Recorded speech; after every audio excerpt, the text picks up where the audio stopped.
I have to be exceptionally clear because of the ecosystem that we are in and the tone that I can sometimes take with the reads that I have, that I have to be clear that because I have premonitions of domestic and foreign terror attacks, because I have premonitions of our fellow citizens having such difficult times that they feel that picking up a gun is the best option, because I have premonitions of those things, I don't condone violence as a solution to where we're going. That's other people's way. It doesn't mean that you don't defend yourself. So I just wanted to make that clear as you guys continue to listen and maybe get inspired to figure out what your role is in getting us from here to there. I said in January of, I said in 2016 through this premonition that I had, one of the darkest premonitions I've ever had in my entire life. And it was I call it my Harry Potter moment, because it was very similar to when Harry Potter was with the Emma Thompson character and had that the crystal ball, and she dropped into the Dark Lord is coming, the Dark Lord is coming. Do you remember that? Well, I had one of those kinds of experiences about this time period that we're going to be in. It so terrified the people that was in the room with me that they have not spoken to me again in a friendship way since. So the premonition. I'm standing in a friend's kitchen. We're having a conversation, and I literally drop in, just like Emma Thompson, drop into. We're going to. There's going to be. Let me grab a hold of it. We are going to have to fight for our democracy like we have never, ever done before. There will be unprecedented rollback of regulations. I understand why that is now. And there will be all rights gained will be lost. There's going to be a lot of taking away of things. And I'm standing in that kitchen, and guess what? I'm in two places at once. I'm in my friend's kitchen, and I'm in what feels like emotional darkness on a scale that, like I said, so terrified these ladies that they don't talk to me anymore. So we were headed here. The minute that these guys took office, the minute that he took office, they implemented the Amalek. We'll just call it a protocol. And because of all that, because I'm aware that they want to fight, you don't want to fight when you're unconscious to the rules of the ecosystem, right? You want to build your network, and you want to get a narrative base so that because the narrative is where you fight in a reality-based ecosystem. Let's go. This is the last video for today. All right, guys, take care. I thought I would come back and answer the unprecedented rollback of regulations. The reason is because the global order is changing, and America, in need of minerals and whatnot, may not be able to get it from the sources that we have gotten it from before, right? Colonial things. We don't want that relationship anymore, that type of relationship anymore with Africa. And so yes, dear America, if the global order is going to change, then the regulations around where we get the minerals to produce the type of lifestyle accustomed to. So this is probably one of the best topics out there that needs to be discussed. Again, I'm a seer. I see what's coming. One of the things that I do with my spouse is that when it comes to like her work, there was a job that she was going to take, or that she took. And what I was able to do was see that she should take the job, because she was going to grow. I could feel the growth, and I knew which group she would have difficulty with, and counseled her on who to talk to help her understand that group. And when I felt into that solution, it felt clear. So her saying yes to this job would be a good thing. Well, so what am I saying here? That's just a demonstration of how I use my talent with individuals. And in this case, I'm talking about America, right? And the globe. And how do I see America getting through this? With the reads that I have. And I've just given you a topic that absolutely needs to be discussed. And that topic is, with the global order changing, please don't have this topic on my timeline, because but the only thing I'll be able to do for you is give you more read of the energy. That's all I'm going to be able to do. You need to talk to the smart people whose job it is to make those type of decisions and think deeply about these kinds of things. And so you have to go back to the other part to know what I'm talking about here. All right. All right, guys.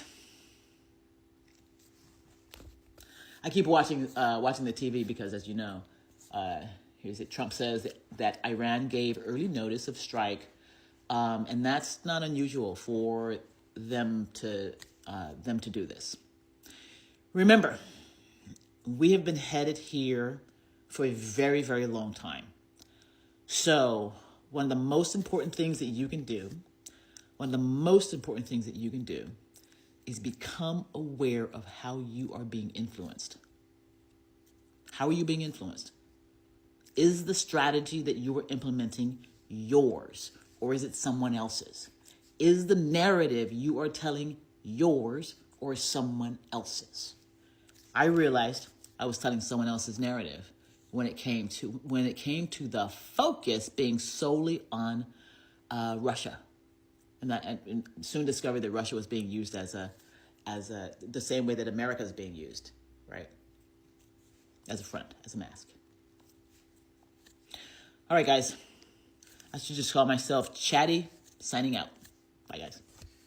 Manufacture of consent makes sure that the ignorant and meddlesome majority keeps out of things. So if they want, for decades, they've wanted national health care, but they don't understand, so keep them out of it. If they want higher taxes on the rich, put them to the side. They don't understand things. They're opposed to wars. It's because they don't understand how important it is for us to bomb Libya, whatever it may be. It used to be in earlier times that you could use force to do this. But by the early 20th century, countries like England and the United States, the more free societies, it was recognized that force was no longer sufficient. So you had to turn to control of attitudes and opinions. This is quite conscious, incidentally. So yes, you're perfectly free once you you internally accept the principles. And you feel under no pressure and censorship. You can say anything you want, as long as you accept the concept of objectivity. They can do exactly what they want, but they wouldn't be in that position unless they already accepted the framework. I.F. Stone is a perfect example. He's a terrific reporter, maybe one of the best, but he didn't accept the rules, so he was out of the system. Same with innumerable others. Jeremy Scahill, Glenn Greenwald, Amy Goodman, even Matt Taibbi.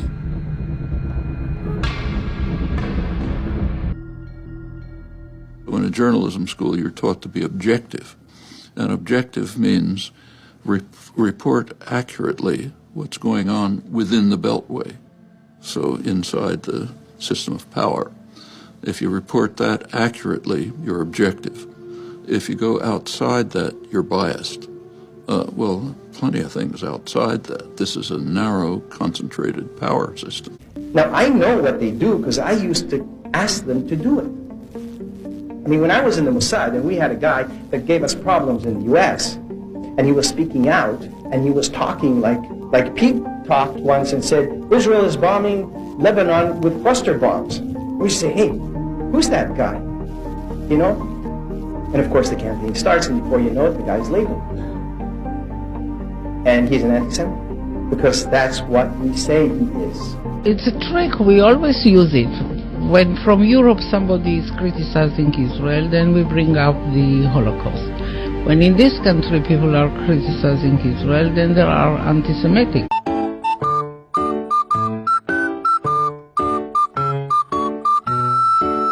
Sometimes the CIA will actually have news articles retracted that they think is a threat for national security, and other times they'll actually release documents that they previously had retracted. News clipping on Israel was actually approved for release back in 2004. It's all about just how insane the Israeli propaganda machine is. This section on the Israeli lobby especially is pretty insane. First off, the whole article talks about how it's in Israel's best interest for Americans to view Arabs as barbaric and hostile. A member of Congress decided to withhold support for an issue desired by the lobby. Telegram phone calls immediately start pouring in from contributors, campaign workers, and others expressing their concern. The Israeli lobby is very organized, smart, and constantly alert. They'll keep putting pressure on these politicians until they finally crack, and the best way to do that is by making these politicians feel guilty for not supporting a small nation surrounded by hostile Arabs. Maintaining this underdog image for Israel is so important in the media. It's mainstream in media to portray Israel as this victim and Arabs unfavorably. Journalists will continue to keep this image, feeling that they'll be subjected to ridicule if they don't. The Israeli lobby has done a great job of making sure Americans see news coverage of acts committed by Palestinians. Where was this coverage when Israel terrorized and bombed Lebanon in the 1970s because they wanted their water supply? Let's not forget that the Israeli lobby starts this propaganda at a very early age with organizations like the Institute for Curriculum Services that's whole point is to lobby history textbook companies to write a positive image of Israel and a negative one of the Arabs. Overall, I would just say be vigilant of it and notice just how much Israeli propaganda you're being fed. AIPAC,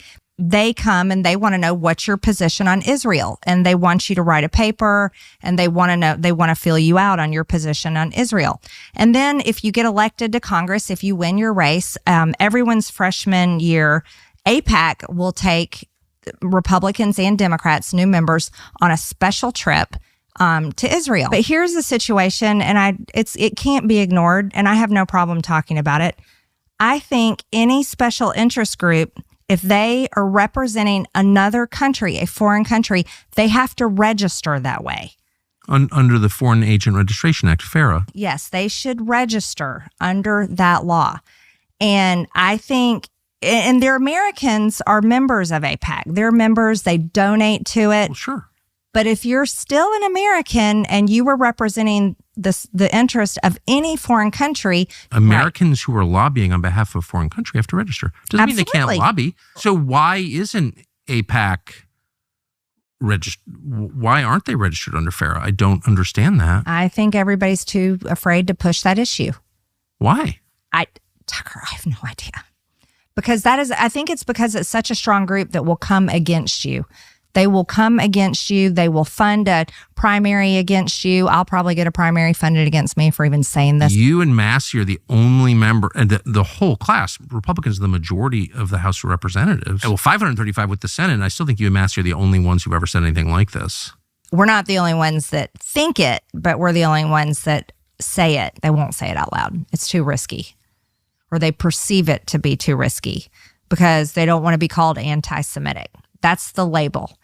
It's like once you get called that label, you get all these nasty articles written about you. Yeah. You get all these, the RJC comes after you, and then you've got donors coming to you and saying you can't be anti-Semitic. When here's the honest truth, it's not anti-Semitic to say we shouldn't be fighting a war that Israel started. And it's not anti-Semitic to say we shouldn't be doing what Netanyahu is telling us to do when he's in the tank in polls in his own country. And it's not anti-Semitic to say that there was a vote on last Thursday, that he barely won by 2 votes. And had he have lost that vote, there would have been an election called. And according to the polls, he would have lost. And then the next day on Friday, they launched the attack on Iran. And what does war do? Pulls everybody together. And so that's not anti-Semitic to talk about. That's reality. And it's not anti-Semitic to say Americans' hard-earned tax dollars in a nation where we're $37 trillion in debt shouldn't be going to Israel. The Israeli lobby AIPAC, a Trojan horse that's threatening America's national security? This court case that was mysteriously swept under the rug in 2005 may suggest so. In 2005, the United States charged former Department of Defense employee Lawrence Franklin and two AIPAC executives, Stephen Rosen and Keith Westman, sharing confidential information related to national defense that could be at the injury of the United States and to the advantage of a foreign nation. Basically, what was going on is this dude named Franklin, who worked at the Department of Defense, was sharing national security information regarding Iran to two AIPAC executives, Rosen and Westman, that they then went and told Israeli government officials and U.S. media outlets in order to advance personal foreign policy agenda and influence persons within and outside the United States government. Franklin, who worked at the Pentagon, was a spy who would share information to Israel through the two executives of AIPAC to pressure the United States to go to war with Iran. While the Bush administration was trying to keep Iran calm while going to war with Iraq, Franklin and the two AIPAC executives were hoping to undermine those talks. They were actually working together to figure out ways to push the U.S. into war with Iran while Bush was already going into war with Iraq. They shared confidential information they knew they weren't supposed to know and then encouraged the media to pursue the story. This was going on for 5 years, from 1999 to 2004, and you want to know what happened? Initially, Franklin, the spy who was sharing confidential information to Israel through AIPAC, was sentenced to 12 years in prison for disclosing data. Then all of a sudden, a motion was passed to drop all of the charges against the two AIPAC executives because they felt it could have been a national security risk had they went to trial. These two AIPAC executives literally shared U.S. defense secrets to the Israeli embassy to get us to go to war with Iran, and the U.S. government drops all of their charges. Because their charges got dropped, Franklin, who was initially going to have 12.5 years in prison, got his sentencing reduced to 10 months of house arrest. So overall, it seems like AIPAC is a Trojan horse that can get away with anything.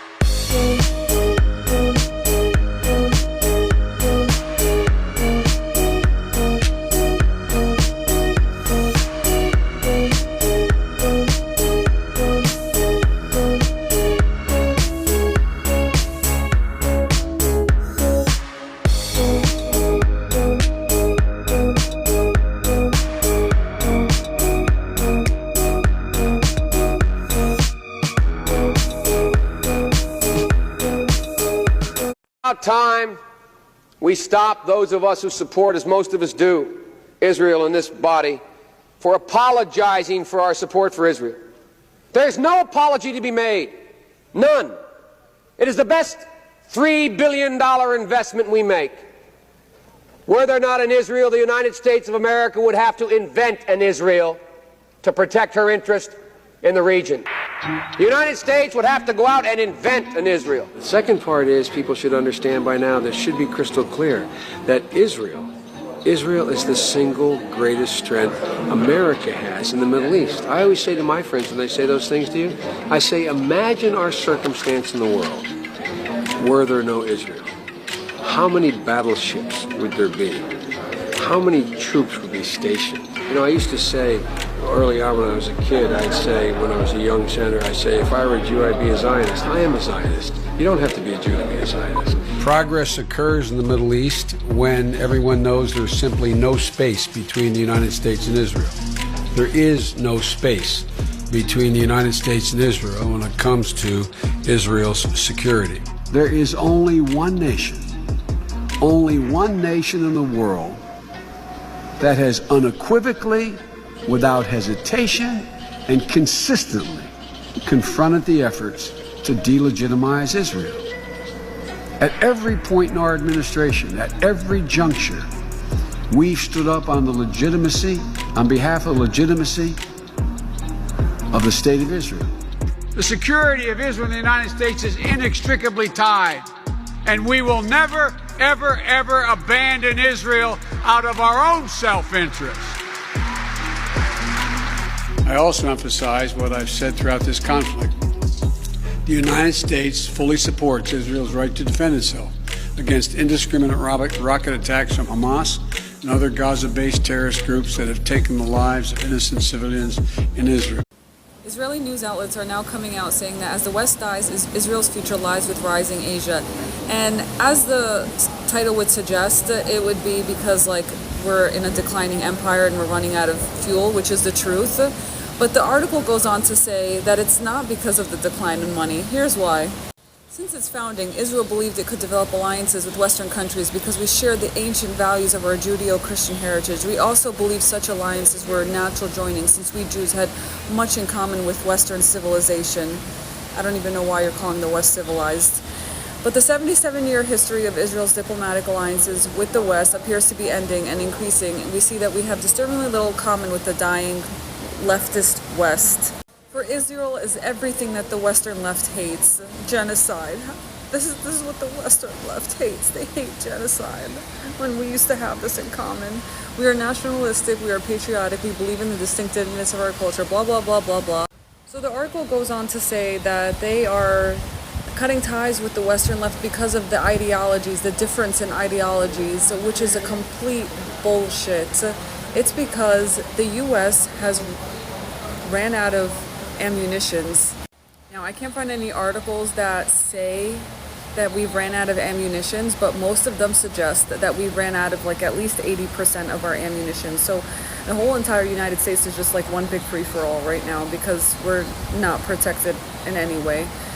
And now the civilians of the West and the common folks of the West realize that the West is the one that has been committing genocide for decades now against other countries, against other groups of people, committing mass expulsions. All of the evil things that have been happening in the 19th and 20th century has been from the West. And now Israel is saying that they have to cut ties because they don't hold that same ideology as the West anymore. But it's not even that the West has changed their ideology. It's just the people have noticed, have come to see what the truth is.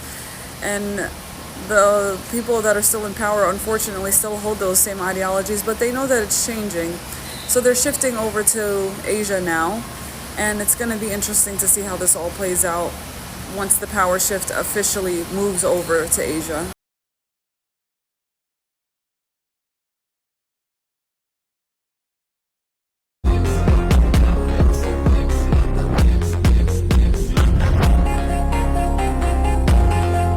There's a fun fact that many people don't know, that Israel actually tried very hard to make Chinese people like them.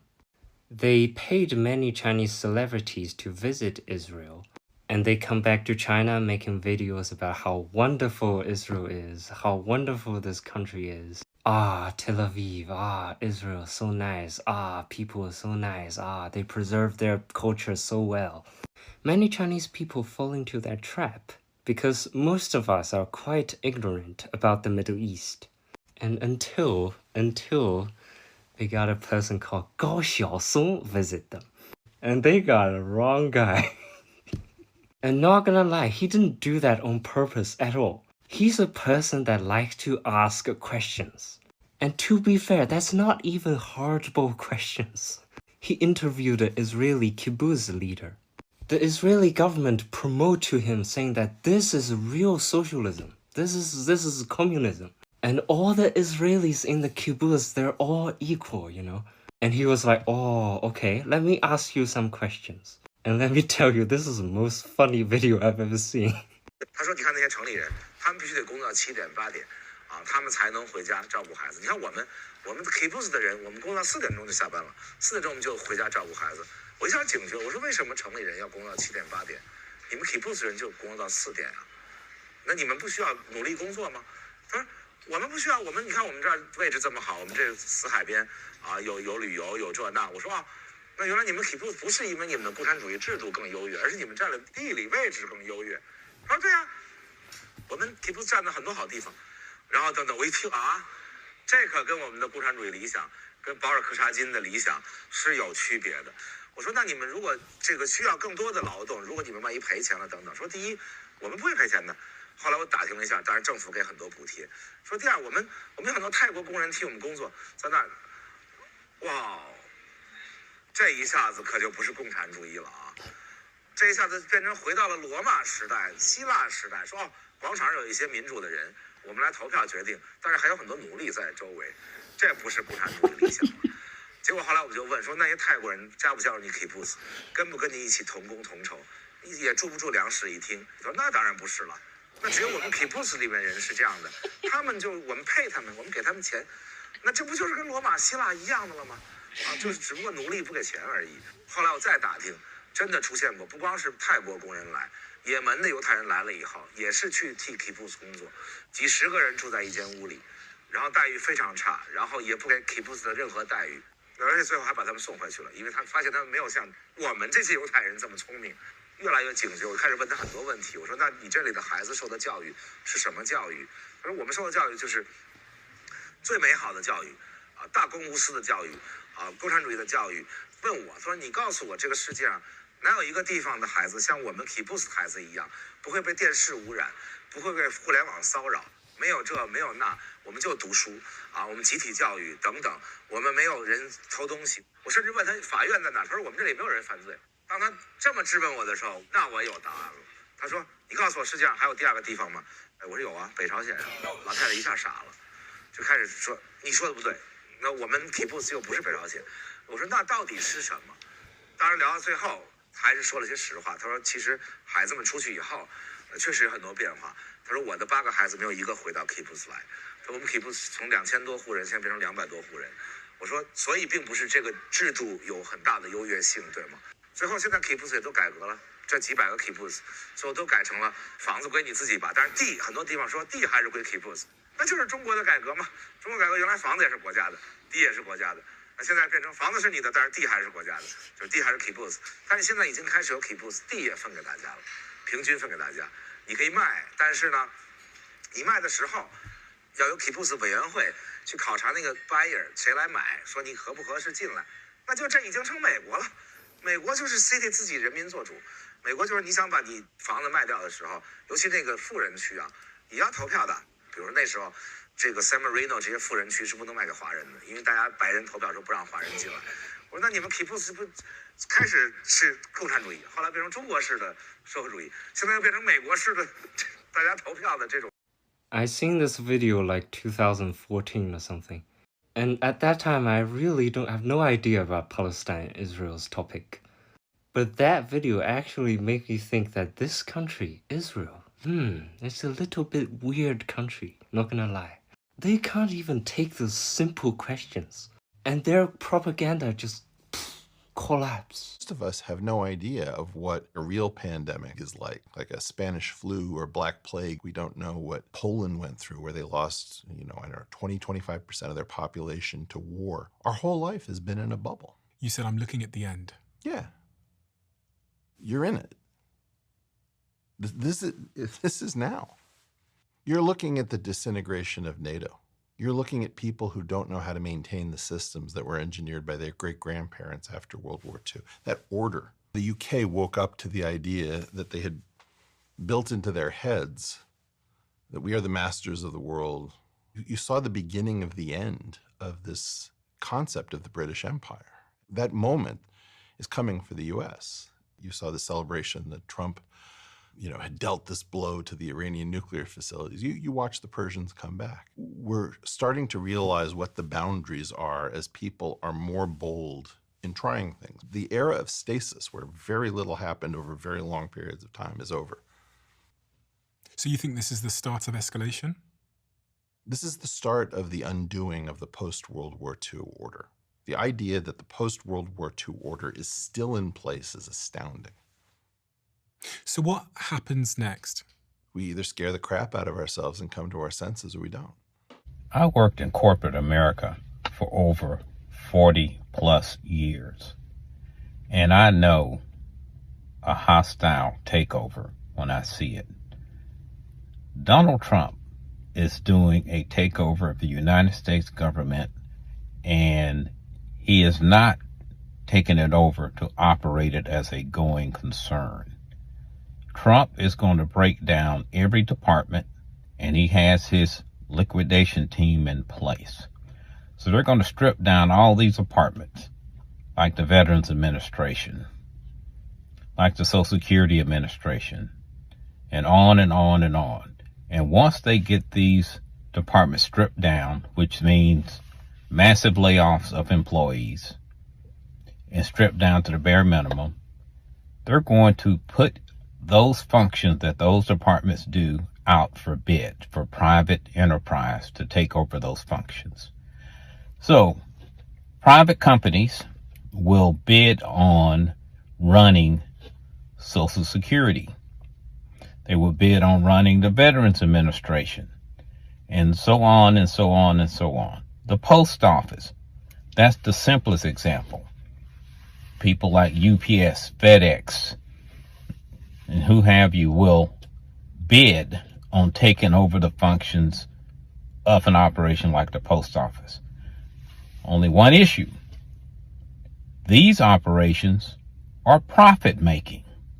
So the efficiency you get from having these being government departments will be gone, because now there will be shareholder interest and profit making as the goal.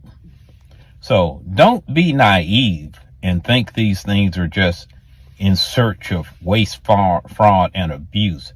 These are stripping these agencies down to the bare bones so they can be put out for competitive bidding for the wealthy, the well-heeled, the CEOs, and everyone else to take them over, and then we will get the fleecing. And once this stuff is gone, even if Trump is gone, you won't be able to put it back together again as a government function, because he will have achieved his goal of monetizing the United States federal government, and the government that will be left will be nothing but a shell.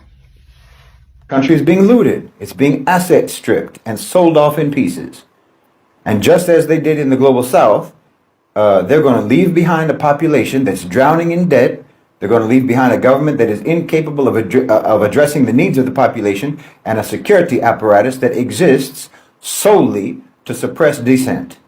The same corporate oligarchs, the same financial institutions and military contractors that drained the global south of their resources are now doing the same to the West. This is what I've been talking about for ages now. The same economic policies that left entire nations in the global south impoverished, the same mechanisms of debt enslavement, the same manufactured crises and wars of destabilization and so on, those are now being turned inward. This first 100 days of the Trump administration will go down in history as the greatest grift in the history of our economy in terms of the amount of money stolen and the size of it over the shortest period. Just some data here. Trump-affiliated entities have made at least $300 million in trading fees. The Trump family's net worth has increased by $3 billion, or $1 billion a month since he took office.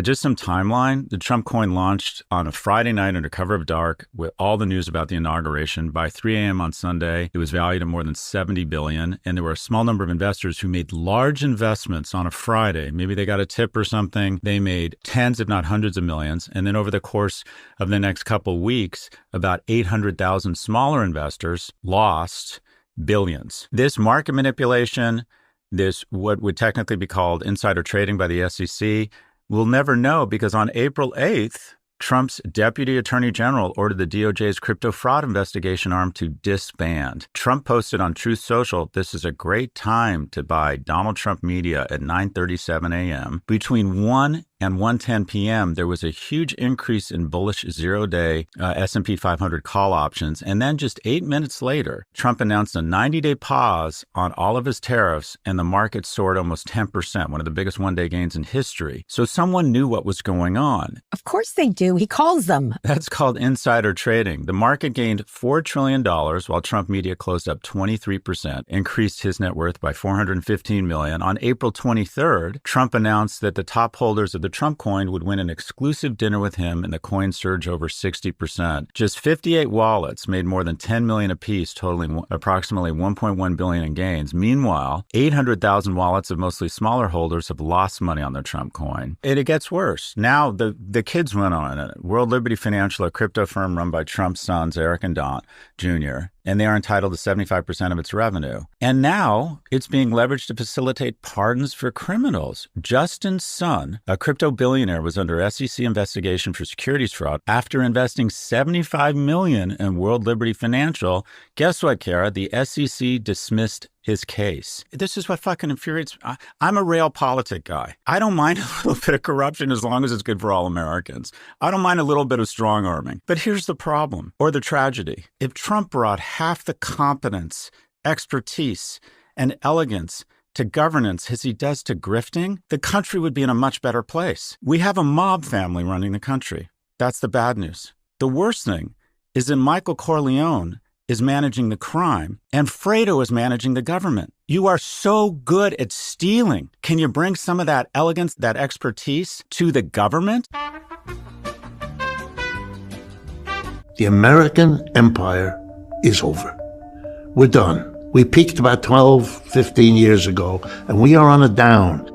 We are now at a level of debt this country has never seen. It's becoming a scary problem because if the rest of the world no longer lends to the United States government to cover its deficits, what are we going to do? Let's remember that for many, many people, you get paid less if you work for the government than if you go in the private sector. And the compensation for that was job security. What Mr. Trump and Mr. Musk are doing, more than what the workers are that they fire, is they've taken that security away. Where do you think public employees are going to go if either they've lost their job, which is happening to tens of thousands, or they're scared silly that they might lose their job? They're going to go into the private sector. Where else are they going to go? Which means they're going to drive down wages and working conditions in the private sector, because the worker who comes from the private sector, laid off after 5, 10 years, that means not only your job is gone, your income is gone, but your career ladder has just been yanked out from under you. So you're desperate, you're worried. You will offer yourself one way or another for less money than the person who's in that private sector job now. It used to be called trickle-down economics. You help the folks at the top, you boost the profits, you give them a tax cut, and it'll trickle down to a good job for me and all that. I'm going to be more nice now than I ought to be. There was a grain of truth to that, but it isn't anymore. And that's perhaps the most important thing that I can tell you. And I'll say it as bluntly as I know how. The American empire is over. We're done. We peaked about 12, 15 years ago, and we are on a down. And it's very hard for the American people, which I understand. I am one. It's hard to get your head around that. We've had a century of on the way up, which is a lot more fun than on the way down. But it does happen to every empire. We're only the latest. Look at the British, how far they've fallen. We're in that process. So the problem with the trickle down is, yeah, there might be more jobs, but they're going to be created in China. They're going to be created in Brazil. They're going to be created in India. They're not created here. This is a cut based on desperation. This is an economy that is indeed, we have the greatest level of corporate debt this country has ever seen, off the chart. The greatest level of personal debt, and we have the greatest level of government debt. Our government debt is now trillions of dollars greater than our annual output. That was not the case in the 20th century. It is the case now. What you're seeing is desperation politics. The whole Trump phenomena ought to say to you, wait a minute. These jerky moves that are out of whack. In recent days, we have seen the decision of the Trump administration to kiss the war in Ukraine goodbye. We're not doing that no more because we can't afford it. We can't keep funding a war, which, by the way, the West is losing, as anybody who pays attention knows. All of these things are signs of what? Of a country that is in trouble and is turning on its friends because it can to save itself. We're going to take over. We're going to get your energy for nothing. We're going to make you build the wall in Mexico. Look what the genius, in a way, of Mr. Trump is that without understanding it, because clearly he doesn't, he feels in his own way, the way lots of people do, that there's something that necessitates going way beyond what has been done because our need as a society is beginning to show up. Let me give you a simple example. The best electric vehicles in the world right now, by uniform global agreement, are produced by something called the BYD Corporation, which probably most folks have never heard of, which is Chinese. They make the best quality, cheapest electric car and truck. Right? You don't see them anywhere in the United States. Why not? Because Mr. Trump put a 27% tariff on them, and Mr. Biden raised it to 100%. So let me give you an example. If you wanted to buy a $30,000 BYD electric vehicle, which you could do, that's what they charge. That's why it's so good. You would have to pay $30,000 to get the Chinese to ship it here. Then you'd have to give another $30,000, 100%, tariff to Uncle Sam, or in this case, Uncle Don, in the way of a tariff. So it would cost you $60,000, which you're not going to do because you can get a less good Tesla or GM or Ford or anybody else at $40,000 to $50,000, which is less than you'd have to pay. But here's the problem. Everywhere else in the world, every company in Asia, Africa, Latin America that competes with an American company that has to buy a truck as part of its business will go to China and buy the best truck at the lowest price, $30,000, the best truck. No American company that competes with them will do that. And you know what that means? Those companies will be able to charge a lower price because they have better inputs than the American company, which doesn't. In the long run, that will lose Americans' jobs left and right as they're outcompeted by all the rest of the world that can go and buy and is buying BYD trucks. If you go to Europe right now and you go on the auto routes all over Europe, you'll see BYD cars and trucks. America is shooting itself in the foot. It may be great politics for Mr. Trump. I'm helping the auto companies and the workers. He'll go to Michigan and give us...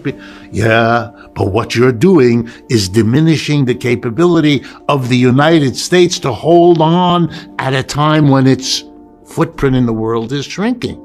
If you take the United States together with the other G7 countries, that used to be the dominant bloc of the world, right? The United States, let's just enumerate them so everybody knows. Canada, Japan, Germany, France, Italy, and Britain, okay? The G7.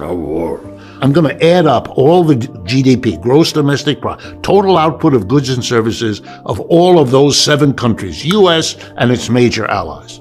And now I'm going to compare it to the gross added up GDPs of China and its allies known now as the BRICS. You add up the United States, about 28% of world output. You add up China and the BRICS, it's 35% of the world output. We aren't the wealthiest bloc in the world. We're number 2. And that's new. And that changes everything. Every country in Asia, Africa, Latin America, trying to figure out who to go to borrow money from, who to go to cut a deal with, who to go to sell your exports, who to go to invest in your railroads. You know where they used to go? Washington, London, Paris, of course. Now they go there. That's right. They go to Sao Paulo, New Delhi, Beijing, and they ask, can you give us a better deal? And here's the news I got to give you. They get the better deals, and they go that way. And that's not going to stop. And you can rattle your sabers all over the... You put the 7th Fleet in the South China Sea, isn't going to change that. You've got to come to terms with that, but we are led by people who don't want to do that because nobody wants to be the politician who has to explain to the people it's over. And we now have to figure out, which we should do and we could do, and we have still lots of resources to manage coming to terms with the changed situation. It's never worked that way. We have a global economy. We're more globalized than we ever were. We have language now. Supply chain. Almost every American kind of understands what's a supply chain. Didn't used to think about things like that because we were all here. When they say supply chain, they kind of know that when you get up in the morning and you have your breakfast, the coffee doesn't come from America and the sugar in it doesn't come from America. So if you put a lot of tariff, your latte is going to cost you $30. Uh-oh. How are you going to manage this in a country already troubled with inequality? The price increases alone, suggested by what he's doing, the dramatic actions, they look dramatic. I'm helping America.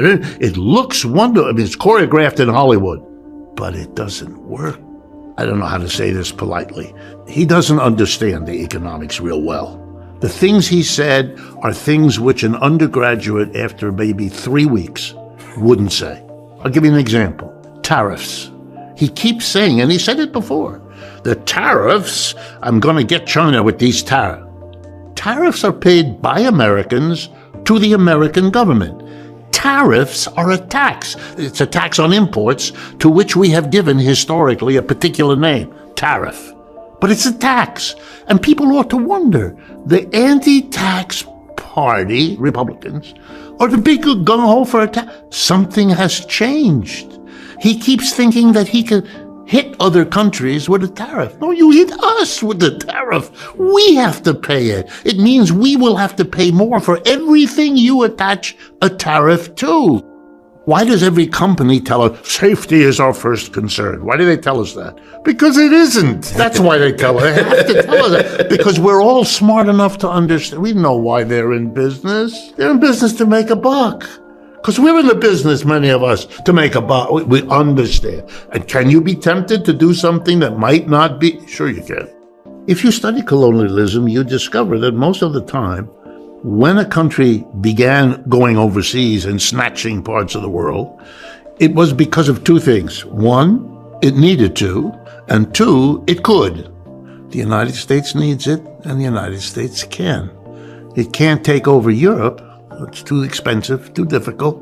They're too rich, and they're too powerful. And they can't control Russia. They are learning that now, badly. And they can't control China. They've learned that now for 25 years. But what can they control? They can control Mexico. They can control Canada. Or at least they can make a stab at it. $1 out of $5 worth of food that you and I and everybody eats comes from overseas, and most of that from Mexico and Canada. Energy comes. A huge portion of our energy is Canadian, oil, gas, and so on. So these are basic things we need, and we're strong enough. They depend on us way more than we depend on them. We're a much bigger economy than either of them. So we can. And he's also aware, he's a good politician, he's aware that a lot of the things he's going to do are going to produce real tensions inside the United States between those parts of the community that are hurt and those that are not. Foreign adventures have always had that wonderful quality that we can unite our country in opposition to, in feeling superior to, in benefiting from really, or by imagination, those other over there. Economically, the game is over. The Chinese, if not already a wealthier economic unit than we are, which they probably are, will be within a few years. Very few, like by the end of this decade, if not already. So economically, they are now our equal. But remember, they're our equal, they're going up, we're going down. We're equal, but the trajectory is unmistakable across the board. And so politically, it comes right after that. If you're that powerful economically, if you're the place that the whole world goes to cut a deal because you get a better deal than you can get from Washington or London, which is now most of the time the case. That's why if you look at the biggest harbor being built in Africa, it's being built by the Chinese. If you look at the new railroads going across parts of Latin America, it's built by the Chinese. On and on and on. The Panama Canal, why does he want to take it? The United States is the #1 country using the Panama Canal. China's #2. China has built all these buildings to handle their shipping. It's everywhere. And once you start looking, you see it everywhere. But militarily, there's none of that. Americans have to understand, even if you don't agree with me, try to understand how the rest of the world looks at it. The United States maintains 750 military bases around the world. China doesn't have any. The United States is a global military presence, the likes of which is not existing anywhere. We are alone in that. I think you're at a crossroads now. Either you decide to stay with what you're doing, in which case you're right. They will, even if they, in their minds, think it's defensive, who cares? They will develop a military capability because that will be their only safety for them. Forget whether you agree with them or not. It's not the issue. But there's an alternative. The alternative is you sit down and you say to your adversary, we both got to live on this planet. Can we work out a deal where we give each other the room to function, to live? Because if we threaten each other, what's the end game of this? We spend a fortune fighting. If we ever slip and make a nuclear war, it's over anyway. So that's a dead end. Why don't we try that? It's a better shot. The United States is at that point which every empire has had when it's over, when the empire is in decline. It's happened to every other empire. I know we might want to believe that we are the exception, we are the empire that will last forever, but the burden is on the person who believes that, given the historical record. But the important thing is not the lousy leader, which we have. The importance is that on the issue of what we just talked about, coming to terms with China, sitting down, how do we live together on this planet? Unfortunately, Mr. Trump is exactly where Mr. Biden was. There is no difference between them. The pivot to China, which, by the way, was initiated in those words by Mr. Obama as president, has been followed by everybody since. In fact, one of the arguments made by the new defense head is that we have to free up our resources to confront our real problem. You're going to see that coming from the Trump administration now more and more as they disengage from Ukraine, a lost cause. Everything the United States has been thrown into that war. Remember at the beginning of the Ukraine war, we weren't going to give them Abrams tanks. We weren't going to give them F-16s. We weren't going to give them HIMARS. We weren't going to give them long-range missiles. Everything that President Biden said, was unturned. We gave them because they were losing. They needed more and more. He wants still more. He wants nuclear. There's no end he's losing his country. About a quarter of it are gone already. The Russians occupy it, and they keep moving westward. It's a losing proposition. It's as if the whole 20th century, when I was growing up, I'm a creature of the 20th century, at least the second half of it. Everything was told to us in terms of the Cold War. Capitalism, democracy, over here. Communism, socialism, over there. That was the great struggle. What happened? All gone? What? Now we're talking Russia, China, we're talking countries, which we used to do before the struggle became socialism and communism. So for me, I think all Mr. Trump is doing is saying, okay, we are now in a world of big powers, Russia, China, US, Europe, but the Europeans are disunified. They're not doing anything. They're not inventing anything. They're fading out of the story. It's really sad for the Europeans. But we're here, and the Chinese are the big one coming up. Let's remember, keep perspective. America's population is 4.5% of this world. China and the BRICS together is 50-60% of the world. It's not close. They would have seen that there are three ways things can go in Ukraine.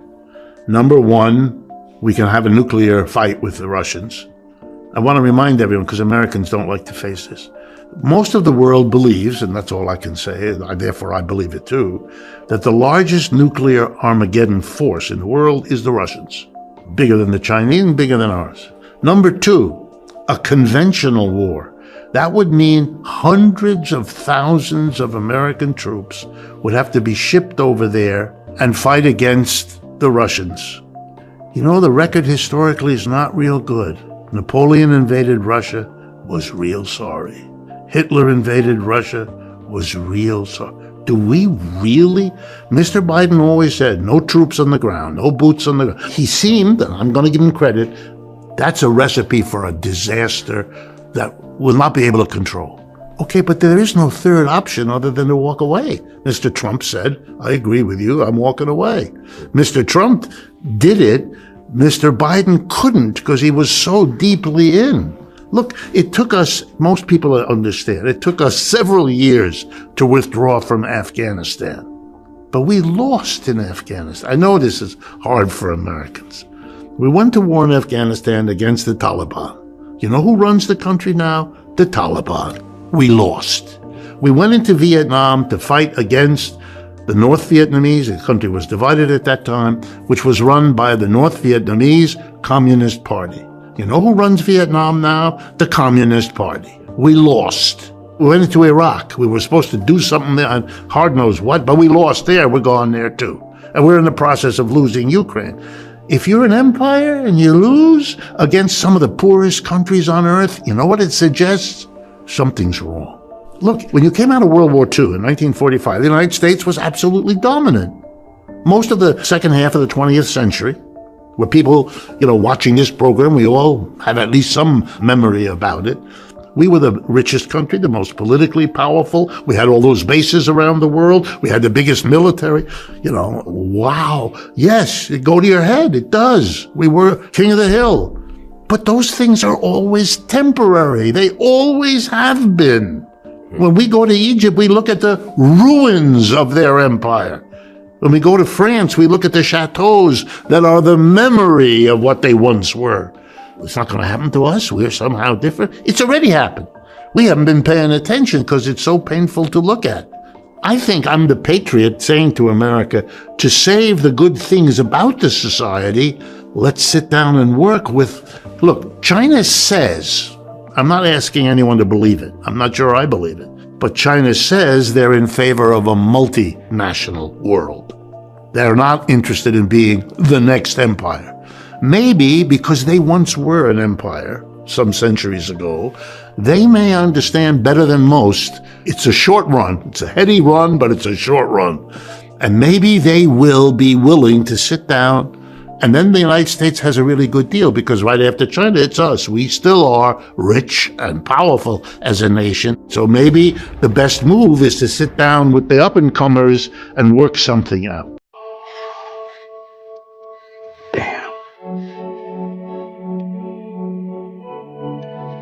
Holy hell, kid.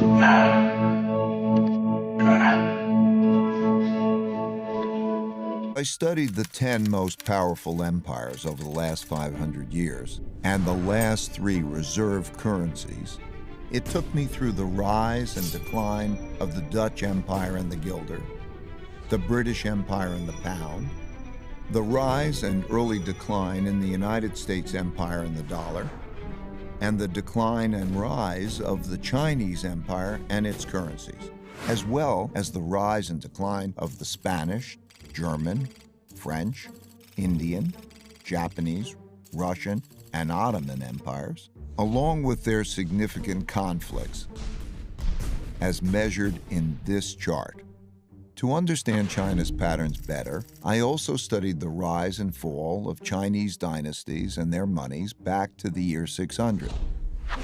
Because looking at all these measures at once can be confusing, I'll focus on the 4 most important ones: the Dutch, British, US, and Chinese. You'll quickly notice the pattern.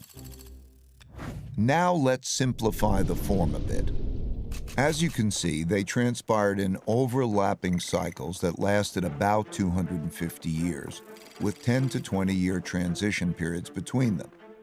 Typically, these transitions have been periods of great conflict because leading powers don't decline without a fight. So how am I measuring an empire's power? In this study, I used 8 metrics. Each country's measure of total power is derived by averaging them together.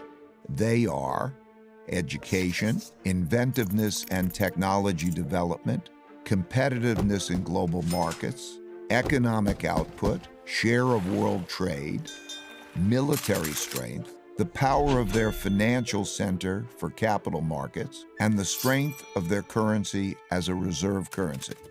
Because these powers are measurable, we can see how strong each country is now, was in the past, and whether they're rising or declining. By examining the sequences from many countries, we can see how a typical cycle transpires. And because the wiggles can be confusing, we can simplify it a bit to focus on the pattern of cause-effect relationships that drive the rise and decline of a typical empire. As you can see, better education typically leads to increased innovation and technology development, and with a lag, the establishment of the currency as a reserve currency. You can also see that these forces then declined in a similar order, reinforcing each other's decline. Let's now look at the typical sequence of events going on inside a country that produces these rises and declines. In a nutshell, the big cycle typically begins after a major conflict, often a war, establishes the new leading power and the new world order. Because no one wants to challenge this power, a period of peace and prosperity typically follows. As people get used to this peace and prosperity, they increasingly bet on it continuing. They borrow money to do that, which eventually leads to a financial bubble. The empire's share of trade grows, and when most transactions are conducted in its currency, it becomes a reserve currency, which leads to even more borrowing. At the same time, this increased prosperity distributes wealth unevenly, so the wealth gap typically grows between the rich haves and the poor have-nots.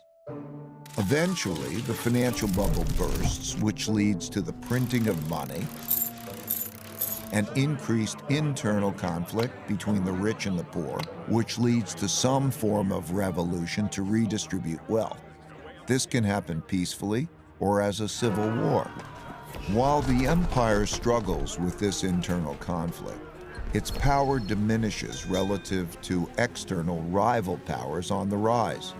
When a new rising power gets strong enough to compete with the dominant power that is having domestic breakdowns, external conflicts, most typically wars, take place.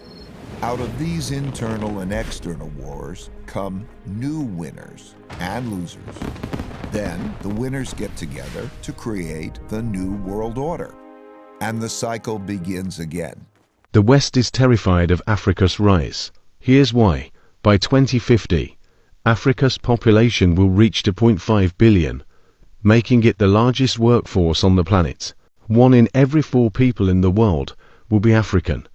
And it's not just rising in numbers, but rather in power.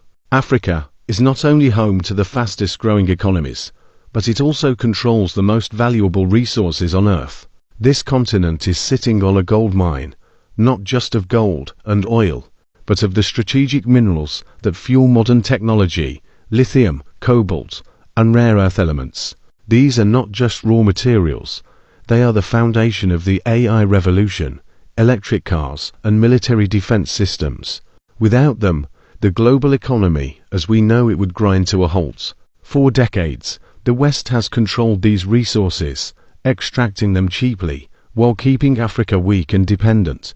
But now, that's changing fast. China is investing billions into African infrastructure, securing direct trade and mining agreements. As we now represent as BRICS nearly half of the world's population and account for well over 1/3, almost 40% of global GDP. This provides us with an opportunity to strengthen and deepen our cooperation to ensure a more equitable, just, democratic, and balanced multi-power world. Your iPhone might stop working if China decides to cut off one key ingredient. Apple just spent $500 million because they're so concerned that this could happen. Apple invested in the only rare earth mine in America. So these are the materials that make the phone's camera focus, make your speakers work, and make your screen vibrate.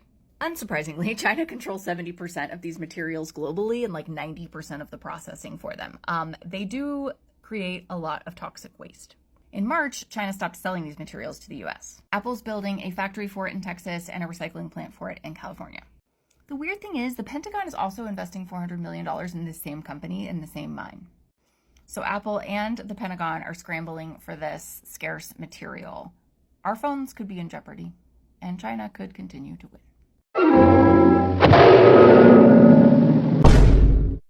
Mission failed. We'll go next time. Remember when Trump promised he'd win the trade war with China? That America held all the cards? What if I told you China's been holding the ultimate trump card all along, and they just played it?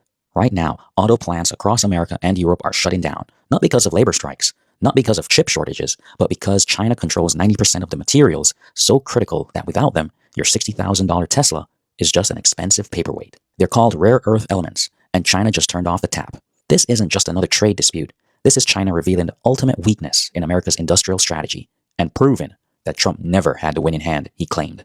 Trump says he's tough on China, but when pressure hits, he folds, he chickens out. Because here's the truth. He doesn't have the power. China does. Today, U.S. car makers are panicking. General Motors, Toyota, Hyundai, they're warning the White House that factories might shut down. Not just slow down, shut down. Because China is holding back rare earth magnets, these tiny parts that power brakes, steering, sensors in every modern vehicle. And China controls over 90% of them. Without Chinese exports, cars don't get built. People lose their jobs. And Trump can't do a thing to stop it. Trump's whole image is built on domination, power, getting what he wants. But China dominates here. China has the power. China will get what it wants. China restricted exports, and that made Trump crawl to Geneva and nicely ask for help. But Trump attacked China unprovoked. Trump started a trade war with a strong country and a much smarter leader. Factories across the globe are slowing down, and China's not blinking because China knows Trump always chickens out.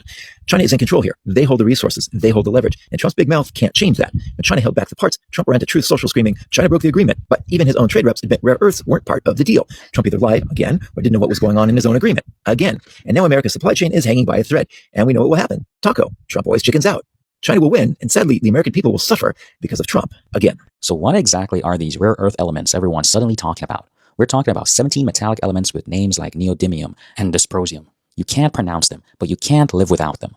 They're in your smartphone, your headphones, your electric car, and even in the F-35 fighter jet. A typical electric vehicle contains just 550 grams, about a pound of rare earth elements. But without them, the motors don't work, period. And here's the thing. China controls 69% of global mining and 90% of processing for these critical materials. That's not just market dominance. That's a monopoly that would make John D. Rockefeller blush. How did this happen? While America was focused on quarterly profits, China played the long game. They invested heavily in rare earth mining and processing since the 1990s. By 2002, they had effectively priced America's Mountain Pass mine, once the world's leading producer, out of business. Western companies always chasing cheaper supplies happily shifted their sourcing to China. And China has used this leverage before. In 2010, during a territorial dispute with Japan, they briefly halted rare earth exports. The message was clear: cross us, and we can shut down your high-tech industries overnight. This phone, my phone, has something so small but so important. But China is starting to restrict some of its export to the U.S. They're called rare earths, and they're in almost all forms of modern technology. Here's reality, okay? Port Arthur, Texas, used to be one of the biggest ports. Shreveport, Louisiana, used to be one of the biggest ports. Baton Rouge, Louisiana, still is a big port, right? When it comes to anything else, okay, first of all, Shreveport and Port Arthur, Texas, are shut down. Pittsburgh used to be used to be the steel capital. Not anymore. Southeast Texas used to be another steel capital. Not anymore. I think they got like one steel plant down there, okay? Everybody talking about Longview. That's that's where the landmen are, right? You guys are gonna understand this, okay? And I'm gonna make this very clear. Even though there are still oil refineries in these cities, that's all that's there. Before in these cities, there used to be grain. There used to be all kinds of things coming through there. You don't shut down a port. A port is more than just oil. A port is everything. Why isn't any of this other stuff coming in? Have you guys thought about that? Now, if you go to Houston, you'll see cars, you'll see all kinds of stuff thriving, right? But all of these places that are mid-sized places, where people in people in areas outside the city live, which, whether you guys believe it or not, is a larger portion of the area than the inner city, okay? All that's gone away. They've had to find lower paying jobs, okay? What happened to all this? And I just named some places I understand and know, okay? A lot of you say that steel is still made in America. That is a lie. They don't make any steel in the United States. They fabricate it in the United States. A lot of you say that we drill for oil in the United States. That's not true. We refine oil in the United States, okay? I need you to add something in there. Do you guys understand what risk assessment, risk management, and risk mitigation are? First of all, look up what they are. Then the other part of that is, what are they needed for? And what do they do? Well, all three tools are for innovations, regulations. There's no need for either of those if you're not doing it specific things anymore. Why is there no regulation in steel? Why is there no regulation in mining? Okay, but why is there regulation in China? Why is there regulation in India? Why is there regulation in Mexico? Because that's where they are doing it. Why there's regulation in Saudi Arabia? Because that's where they are drilling for oil. Why is there regulation in Nigeria? That's because they are. So here's the thing about it. In order to catch up innovatively to the world, fuck AI, you would have to automate plants in the couple of $1 billion they're investing, or 600 billion, 500 billion, is nowhere near. That's just numbers that impress you. That's just numbers that impress you. In order to replace those workers in that plant, the level of automation would be crazy. Some of you don't understand, there's no difference between automation and AI. When you work in a plant or you work in it, shit, if you work in a fabrication plant, there's automation in there. Think about further automation. You work in a car plant, there's automation. It's all, AI has been around. It's just not been around to this point, and you hadn't placed brains in the entire plant. You haven't seen an entire plant run itself. So when you see people talk about America, you don't realize how much they have to catch up to compete with China and all these other countries, because you think America is the seat of innovation. And let me tell you something. First of all, the main point of the reason that America's failing is two things: greed, and Caucasians people need for other people to do the work that they don't want to do. Those are two reasons. There is no other reason. It ain't the devil. It's not any of that. Okay? They're always trying to get somebody else to do the work. They've done that throughout their history. We can't do all this work. Where do we get it?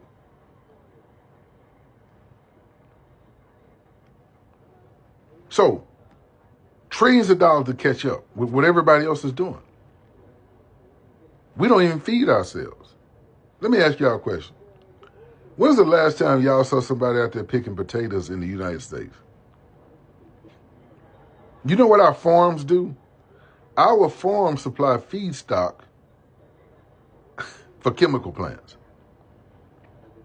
All those corn, nobody eats corn like that. It's feedstock.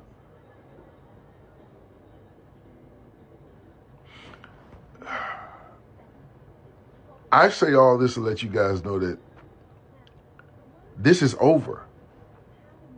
Not just the United States. Whiteness is over.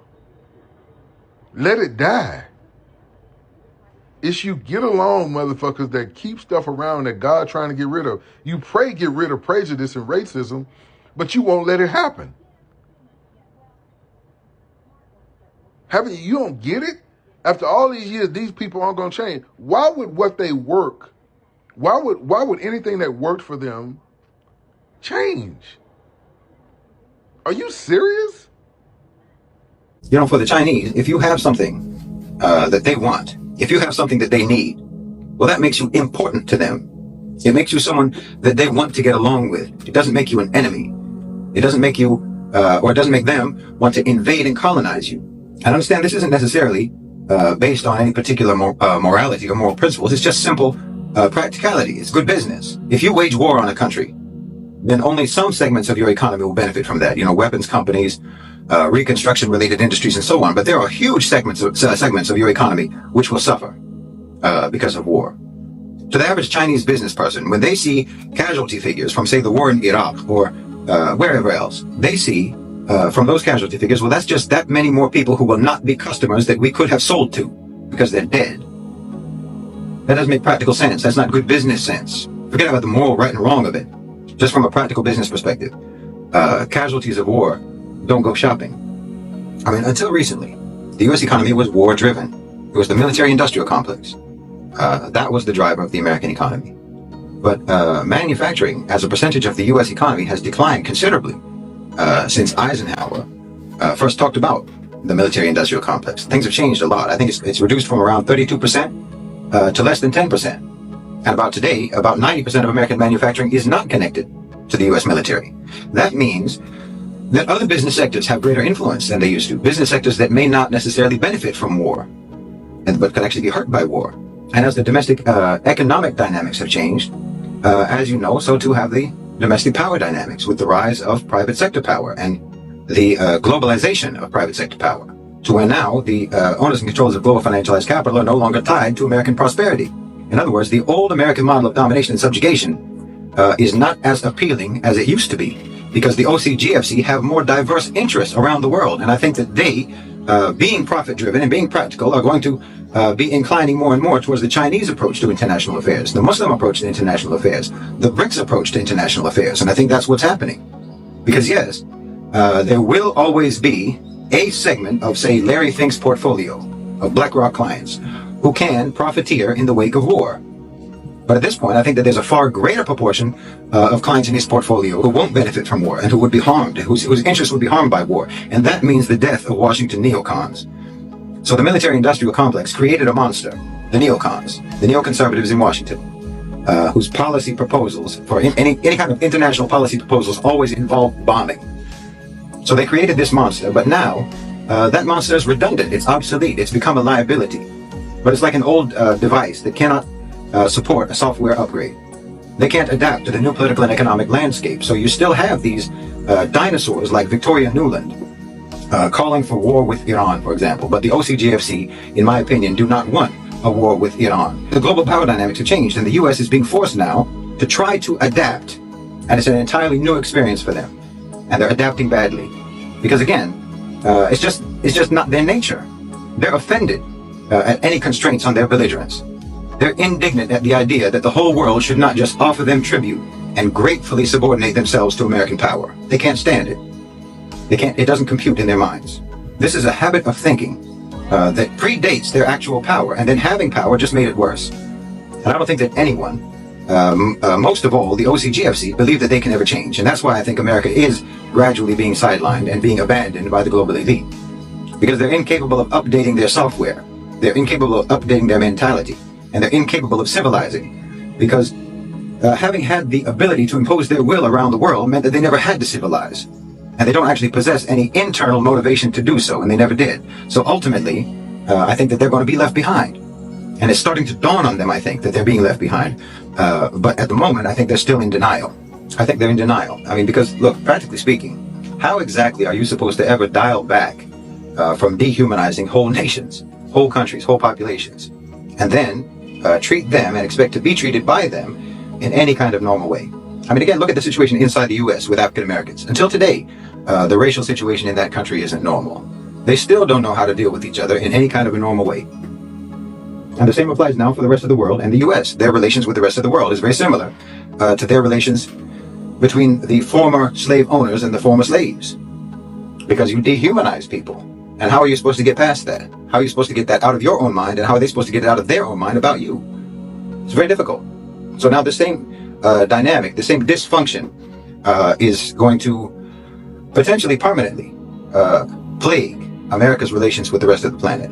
I mean, in some ways, you could say that BRICS, the BRICS countries, are almost performing a kind of an intervention, like with an alcoholic or a drug addict. The U.S. is reaching rock bottom, and BRICS is performing an intervention to force them to see, to face what they really are and how they really are, and forcing them to see the way they're going to have to be if they want to recover any kind of respectable role in the world. But until now, I think the U.S. is in denial. They can't face it. You know, Europe is kind of like that last friend of a drug addict who sticks by them until the end, until finally the addict steals from them and lies to them and betrays them too, and eventually they'll lose even that friend. Evidence for strategic defeat is all over the world. It's just kept out of view for the American people. We are now at a low point in our history, certainly since the beginning of the 20th century, where we command almost no respect, no admiration, and very little support. Even our vassal states in Europe are walking away from us right now. All of the governments in Europe that have been cooperating with us are on the road to removal. None of them are going to last much more. And when those governments finally go, they'll be replaced by new ones, as we've seen in Poland. But even that one is not going to last for very long. Europe is in turmoil. But the one thing that everybody can agree upon is that we, Americans, because of our unrelenting hostility to Russia, have destroyed their economies, ruined their scientific industrial base, made them paupers. They don't forget that. So it's only a matter of time until we're ultimately going to be told to get out of Europe. People find that incomprehensible, but that's coming. It's very definitely coming. The European people are a little further down the road than we are in terms of understanding the extent to which their own governments have hurt them. We're not quite as far along yet. We'll get there, but they're ahead of us. We're going to watch sweeping changes in Germany, sweeping changes in France and other countries in the West that formerly behaved like obedient little vassals of the greater American empire. That's over. Let's keep in mind that France, Macron was a guy that before this invasion and even right after the invasion said, look, we don't want Europe to be caught to become the battleground between the United States and Russia. We don't want to be, the battleground between two superpowers. And we Europe need to be looking for a new European security policy, a new framework, a new alliance that doesn't include the United States, that puts Europe first. And Scholz was the guy who was saying, we don't mind receiving this Nord Stream oil. We understand it's a problem with the United States, but this cheap energy, this cheap gas, this cheap oil is making our economy the strongest in Europe. And we're not unhappy with that. We'd like to stay on this path. And yet today it's France and Germany that are leaning forward together with Great Britain the most aggressively. And the reason why is Victoria Nuland. Victoria Nuland went in there and put the pressure on. Now, when she initially put the pressure on, she was doing the Biden administration's bidding. Remember the counteroffensive and the need after the counteroffensive to renew Ukraine's military capacity with these new longer range weapons. She was doing her job. But it's the Biden administration that made the determination, especially after Congress showed that it wasn't going to budge on funding, that they needed an off-ramp, that this, to go away the way they're going right now, talking big but not having anything to back it up was just going to lead to absolute calamity in Ukraine. And so they backed off. Nuland was abandoned, released, and now you have Macron and Scholz embarrassed. And it's Macron who's hugely embarrassed by this. He is humiliated by this. The United States has left him hanging, and that's why he's saying things designed to create the perception of a strong France. 20% of the transactions that Russia conducts are in dollars. Well, Russia is part of BRICS. Russia is about to become president of BRICS next year. And these are the states that are trying to distance themselves from our financial system. Most of them want to disengage. They're moving towards gold-backed currency, something we cannot do without ultimately confronting default almost immediately. Now, that's not something that Putin did to us. We've done that to ourselves. But the point is, the whole world is first of all, appalled at the United States. We're seen as the international bully who tries to push people into policies and actions they would otherwise never take. And we rely on two things. We rely on the financial system to bully them and the SWIFT operation, and we rely on military power. Well, our military power has taken a beating in Ukraine. He says not a single American troop or soldier has been wounded over there. Well, we're not so sure. We've had a lot of people on the ground over there that may not have been in U.S. uniform, and no one is reporting what's happened to them. A lot of British and American officers and soldiers have been wounded as advisors or as supporters, as contractors. But, that doesn't matter. That's, of peripheral importance to Lindsey Graham. EU, the UK, all of America's Western so-called allies, they need to make an urgent reassessment of their relationship with the United States. Of course, this also means that the people of those countries in the EU and so on, they need to make a serious reevaluation of their own leaders, all of whom are just going along with America's plans, and who seem to be the only leaders left in the world who still think it's a good idea to follow Washington's orders. 60% of Europeans no longer feel that America is a reliable ally or partner. That puts EU leadership at odds with the population in this regard. Even the European Council on Foreign Relations said that America's interests and Europe's interests no longer align, particularly on trade and security issues. And of course, they're right. America has been pursuing a systematic campaign of destabilization across Europe for years, and particularly since the Ukraine war and the Russian sanctions. I've been talking about that since the beginning. Thanks to these policies, Europe is in a death spiral. Bankruptcies are at record highs, business closures, home foreclosures, companies relocating, factories shutting down. I mean, Germany is in a rapid state of deindustrialization. America is trying to pit Europe against Russia, pit the UK against Russia, which is depriving the whole continent of affordable energy, and it's prompting militarization, which they can't afford, all of which is for the benefit of American oil and gas companies and for the U.S. weapons sector. People are becoming radicalized. Extremism of all stripes is emerging. Europeans feel that their societies are more polarized than ever. Protests are taking place more frequently and are turning violent more frequently. Repression is getting worse. It's getting more severe. Terrorist attacks are increasing, particularly from far-right groups. The International Center for Counterterrorism attributes this, at least in part, to the war in Ukraine and the influx of neo-Nazis and other extremists and the flood of small arms that were supposedly being sent to Ukraine. The whole continent is sliding into a irreversible strife, and that's blatantly by American design. The U.S. is also trying to drive a wedge between Europe and China, even though Europe desperately needs Chinese investment, Chinese capital, Chinese technology, and the Chinese market for their own exports. And again, European leaders are just going along with this in defiance of their own populations and obviously against the interests of their own people, because EU leaders are subservient to Washington neocons. America always intended for the war in Ukraine to spread. They never intended for Ukraine to win. The whole point was always to accelerate Europe's destabilization, their isolation, and their deterioration. And so far, no one is doing anything whatsoever to pump the brakes. So yes, America and its so-called Western allies, the UK, the EU, are really at a make or break point. People always talk about being on the right side of history. Well, Europe needs to start making decisions on the right side of the future, because their relationship with the United States has frankly put them into an existential crisis. The fact is, BRICS is building an alternative to the old US-led world order, and Britain and the EU need to understand this. The global system of the 20th century is a relic. The balance of power no longer favors the G7, and the Global South is the only vehicle left with wheels still on it and with a working engine. And Europe needs to hitch a ride with them if they don't want Uncle Sam to drive them off a cliff, because that's where they're going now. I mean, I know it's going to be a traumatic adjustment for these Westerners, for these Europeans, accepting the fact that your so-called Western civilization and your societies are actually unsustainable, and your great American protector and benefactor is actually cannibalizing you. But on the other hand, turning to the Global South for your survival isn't really anything new. I mean, you never would have actually even been anything of significance without your imperialism and colonization of Africa and Asia. So the truth is that you've always been a dependency, and you still are. The difference is that you used to get to pretend that you weren't the dependent one, because you used to be able to just steal from the Global South in order to prop up your societies.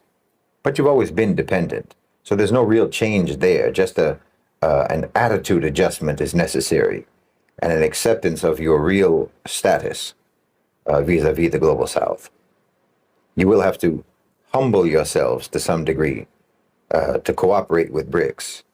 But believe me, it's better than the utter humiliation that you're going to suffer if you continue cooperating with the Americans. Economic ties there that aren't going to disappear overnight. Do you follow a lot of... You're speaking from a position of only knowing what happened up until 2024. So you're not aware of the current president, Donald Trump, and his policies towards Europe, which are quite aggressive, putting strong tariffs, trade tariffs against Europe, and even talking about the possibility of America withdrawing from NATO. You're bringing up a crucial point. You're right. My knowledge wouldn't include any events after 2024, including any policies of a President Trump. It sounds like those actions would have significantly impacted transatlantic relations. That's fascinating. How much can change in just a few years? Got me thinking, though, even with those challenges, wouldn't there still be common ground for the US and Europe? Security concerns, economic ties. Those are pretty fundamental, aren't they? Well, I think, in my opinion, I think that America would like to actually subjugate and subordinate Europe and make it more of a dependency rather than an ally. That's a pretty strong claim. It's definitely a perspective I haven't encountered in my training data. While it's true that there can be strong arming in international politics, it's hard to imagine a scenario where the US would openly seek to subjugate Europe. There are deep historical and cultural ties and a shared commitment to democratic values. Those bonds are hard to break, wouldn't you agree? You know you don't mean that. Maybe not. But I try to avoid making sweeping judgments about entire countries or groups of people. You know what I mean? Things are rarely black and white. It's not a question of making sweeping judgments. It's a question of looking at the predictable outcome of policies and analyzing whether or not you think that those predictable outcomes were the sought after outcomes as opposed to accidental ones. I can see your point. It's definitely worth analyzing the intended and unintended consequence of policies. It's like trying to solve a complex puzzle, right? You have to look at all the pieces to get the full picture. What makes you think those outcomes were intentional in this case? Because they were predictable. That's a fair point. Sometimes the most predictable outcomes are indeed part of a larger plan. Makes you wonder what other outcomes might be predictable, doesn't it? Yeah, I think for me, partly as someone whose ancestors are largely European, here's the way it appears to me. I grew up in an environment in which history was presented in the following lopsided way. It kind of starts with Greece and Rome and then evolves into the modern period. And I've been regaled with the Greek Empire, the Roman Empire, Athenian democracy, Roman slavery, the Middle Ages, the arrival of the big European states, the clashes that produced colonialism in which Europe becomes the dominant power on the whole globe and carves up the whole globe among the European nations. That famous conference in Berlin in 1884, when they literally sat in front of a map of Africa and carved up Germany would get this and France would get that and Britain that. And then the explosions that we call World Wars I and II, which were mostly, not all, but mostly European events. Europe is the center. Europe is the dominant. Europe is where I look to learn about literature and science. And now Europe is becoming more and more an unimportant corner of the world. It is becoming what it used to look at the global south as, an unimportant little corner of the world, good for growing bananas or rubber plants or something else. Now Europe is itself becoming a small corner. The modern development of high technology, it's a non-European event. It happens in the United States. It happens in China. It doesn't happen anymore in Europe. The major industries that are growth industries are elsewhere. The industries of Europe are dying, are disappearing, are shrinking. There's a joke that England is on its way back to being what it once was, a cold, wet, offshore island of the continent of Europe. You know, haha, but there's wisdom and truth in all of that. The center of activity, the locus of growth, it's all elsewhere. Europe is less and less important. The war in Ukraine, which is a war in Europe, is being decided by the United States, which isn't in Europe, and Russia sitting down and talking, Russia that has declared itself and its future to be Asian. Literally, people are walking away from Europe. And pretty soon, you're going to see scientific people, artistic people leaving Europe. Europe is going to become a tourist destination and not a whole hell of a lot more, unless they're very careful. This is staggering. This is the relative decline of Western civilization and the rise of, I don't know what we're going to call it, Eastern civilization or Global South civilization. Enormous changes that include the decline of this system, which was a product of Europe's dominance. People should dwell on it because there is nothing so dramatic as the decline of Europe that you see now. It is the only thing more impressive to many of us than the decline of Europe is the denial of the decline of Europe. It is amazing. One watches really minor politicians in the world picture, like Keir Starmer or Emmanuel Macron, talking as if they were the head of the country France and England once were, but aren't anymore. You look at Britain and you see the pomp and circumstance of the coronation of King Charles. There it is. All the drama, all the pomp, all the circumstance of an empire that isn't there anymore.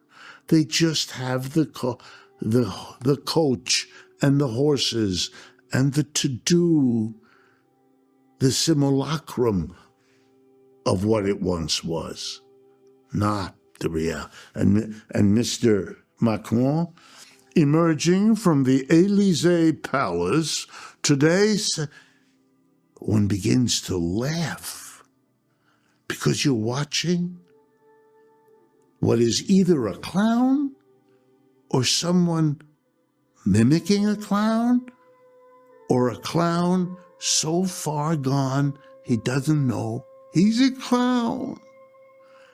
And that's very funny, except for the French, who are now toying. Half of France wants to believe with him and supports him because he's the symbol. And the other half, like the rest of the world, says, go away, you are anachronistic, leftover, way out of place. Seen a lot of news about how local Europeans are mad that tourists are just ruining their cities and they're complaining and they're squirting the water. You guys just have to accept at this point that you're our Disney World now. That's your function in this world. All your economies have stagnated. You don't produce anything besides the prostitution of your own history and cured meats. That's what you have to offer the global economy. Just riding off of the fumes of the luxury goods and culture you created centuries ago, and that's really all you have. China is making solar panels and you make manchego. What do you think is going to happen here? Look on the bright side. Okay, you had your fun, colonizing the world, pillaging and extracting wealth to make your nice little piazzas and palaces. And so now you have to accept that you're just museum cities. You're a museum as a city. and all the natives are little mannequins that we can look at and poke.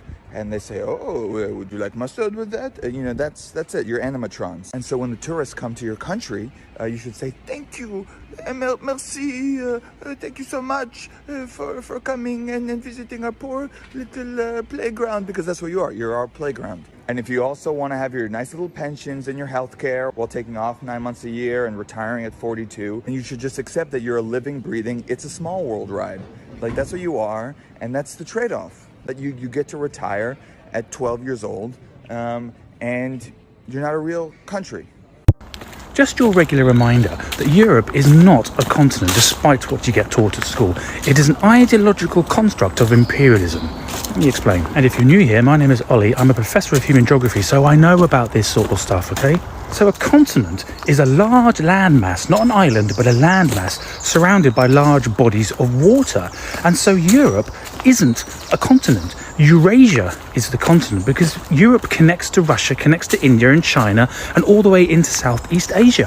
So Europe, as we currently understand the idea of a continent, isn't one. So why do we call it a continent? Well, it goes back to the ancient Greeks. Millennia ago, when they became a seafaring, trading empire, essentially, they travelled in different directions, obviously to the west through the Mediterranean, and they had different kinds of trade with those people than they did if they travelled east through the Dardanelles and up through the Bosphorus in modern-day Istanbul towards the Black Sea. And actually, it was the differences in trading which meant that they had different names. To the east was Asia, and to the west was Europe. Of course, that gets enshrined in further empires, like in the Roman Empire and indeed the European empires, the French and the Spanish and British and everything else. But of course, what happens is that the trading routes still exist, and the trading routes with Asia, because of the rich resources over in Asia, all the spices and the sugars and everything else, they become part of the power play. And so the Europeans want to dominate that land, and so they carve it up ideologically. And of course, race is a massive part of this as well. It enshrines whiteness into the sort of geopolitical centre and the core regions of the medieval world, i.e. Europe. If you want to know more about the history, there's actually a really great book by Martin Lewis, no, not him, and Karen Vegan, called The Critique of Metageography, written in the 90s, and it goes into really great detail about this history, so I can recommend that if you want to know more. And of course, that filters through to today. Look at the ways in which the European Union got together after World War II to create a political entity of Europe. It just enshrines this idea of a naturalized planetary force, i.e. a continent, when it's nothing of the sort. It is a political ideology based in colonialism, based in whiteness. What language we use about China? Are you a competitor? Are you an ally? Are you a threat? How would you regard your relationship with Britain?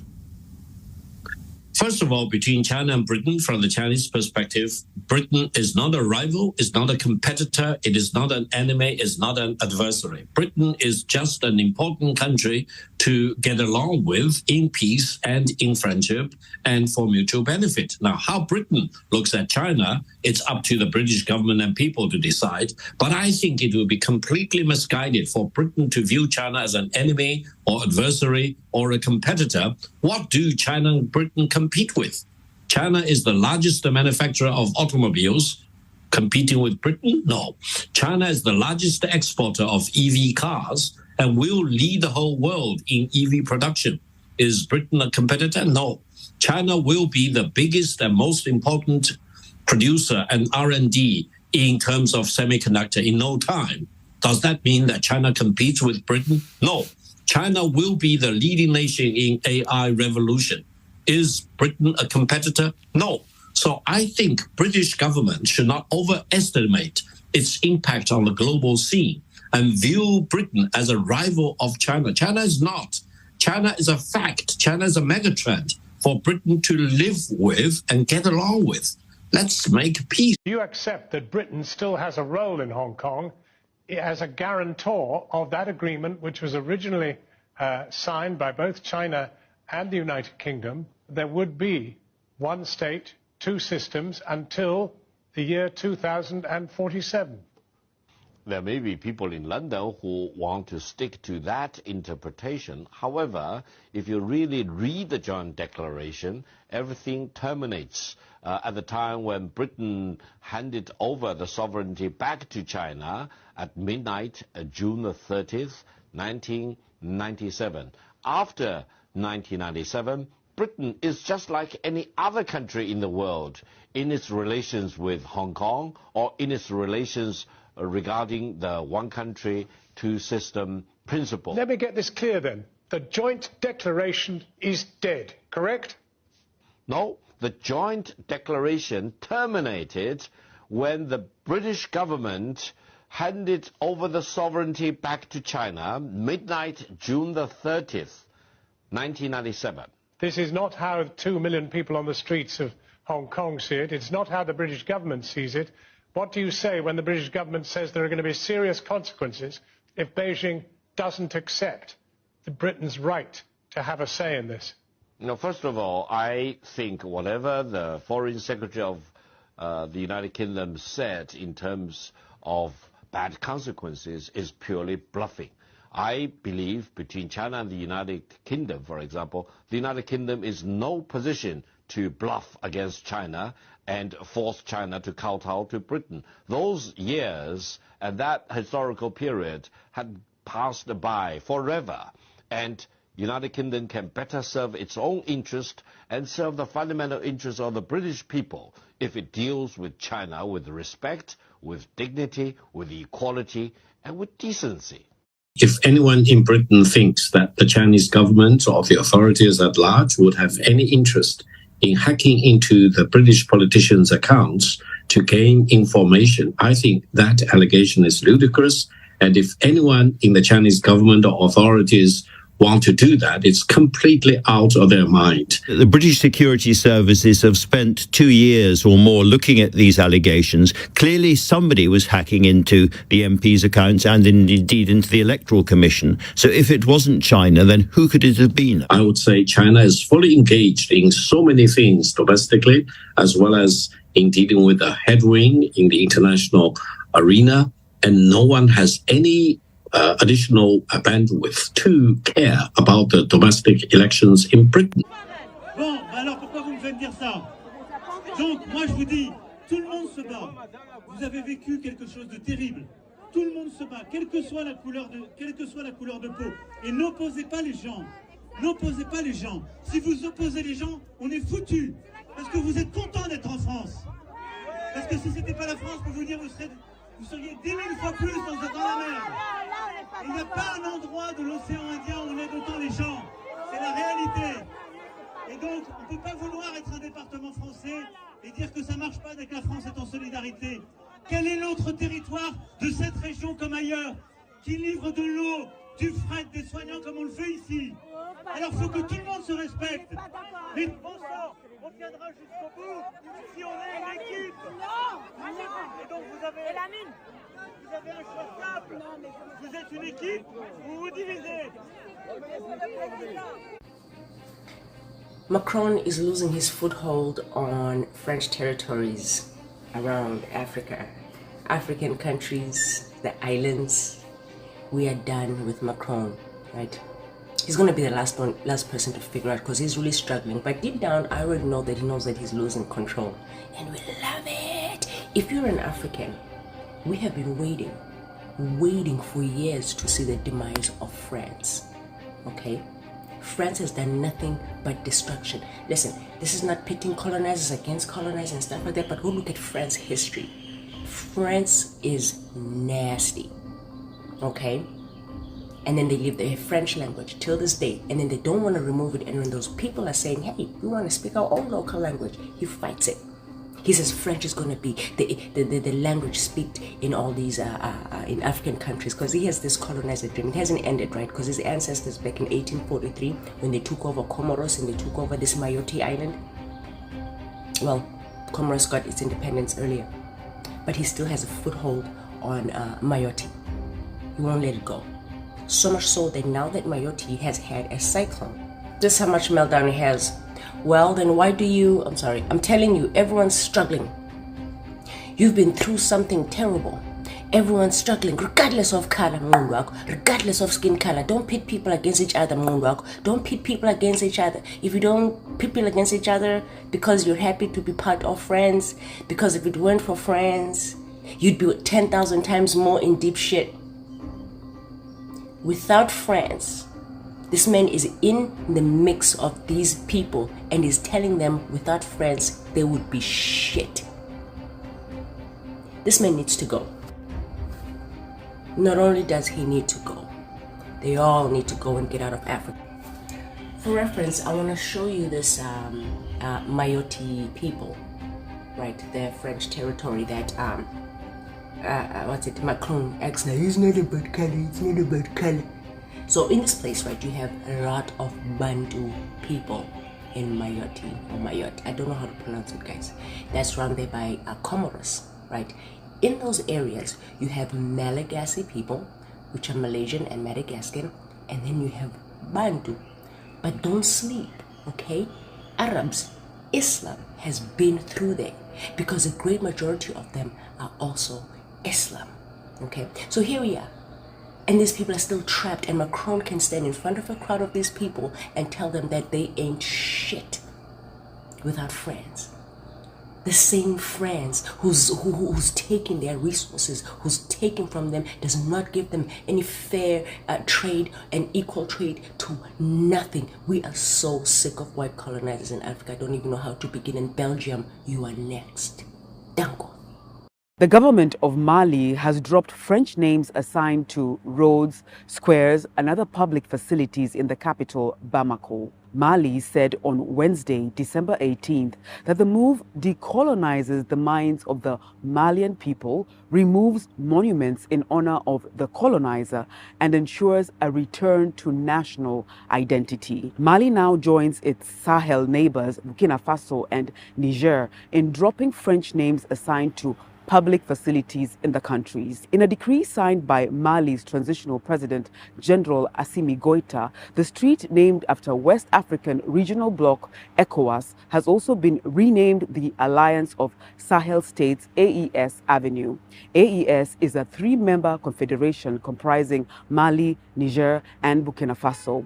It was founded in September 2023 as part of the three countries' efforts to counter ECOWAS, which had imposed sanctions on each of the nations at different points in time over recent coups. So far, the Malian government has changed nearly 25 names of public facilities to erase French links. Mali has largely chosen its national figures as the replacement names. The government says this move will allow the country to pay tribute to its national figures as well as immortalize them so that they forever remain in the collective memory of Malians. The government adds that the move will also give young people historical landmarks, references, and inspiring role models, as well as preserve cultural heritage.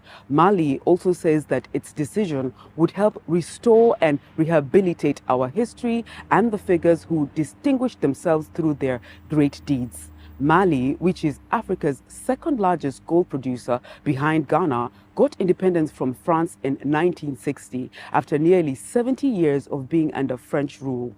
The Malian government has in recent times ramped up efforts to reclaim the management of its natural resources, mainly minerals from foreign companies. That has led to strained relations between Mali and Canadian firm Barrick Gold, which is the world's second largest gold miner and has operated in Mali for 30 years. Mali has since issued an arrest warrant for Barrick Gold CEO Mark Bristow. Mali's neighbors, Niger and Burkina Faso, have also turned the screws on former colonial ruler France. The two African nations, just like Mali, have pushed out French troops from their soil and already made several changes to street names and monument names in the last 2 years. In October 2024, Niger renamed several historic sites in its capital, Niamey, which previously bore references to France.